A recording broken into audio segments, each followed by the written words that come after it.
నువ్వా నేనా అన్నట్లుగా సాగుతున్న దువ్వాడ శ్రీనివాస్ ఎన్నికల ప్రచారం. టెక్కలి నియోజకవర్గ వైఎస్ఆర్సీపీ నుంచి పోటీ చేస్తున్న ఎమ్మెల్యే అభ్యర్థి దువ్వాడ శ్రీనివాస్ కు ప్రజలు బ్రహ్మరథం పడుతున్నారు. జగనన్న సంక్షేమ పథకాలు తనపై ప్రజలకున్న నమ్మకాన్ని విజయం వైపు తీసుకెళ్తానని ఆయన ధీమా వ్యక్తం చేస్తున్నారు. మరోవైపు తనపై ఉన్న 6 క్రిమినల్ కేసులకు సంబంధించి దువ్వాడ శ్రీనివాస్ ఎమ్మెల్యే అభ్యర్థి డిక్లరేషన్ ఇవ్వడం జరిగింది.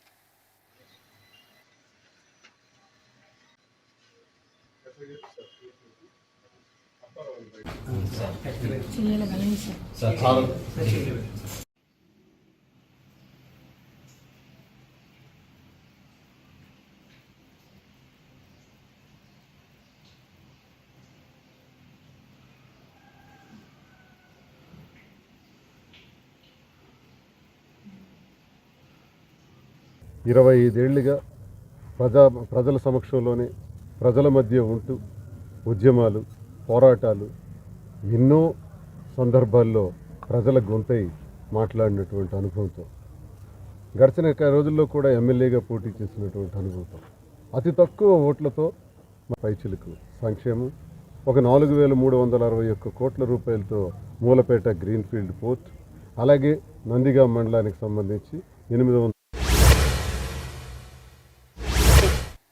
దేవనకొండ మండలం బంటుపల్లికి ఆలూరు నియోజకవర్గ టీడీపీ ఎమ్మెల్యే అభ్యర్థి వీరభద్రగౌడ్ ప్రచారానికి వచ్చారు.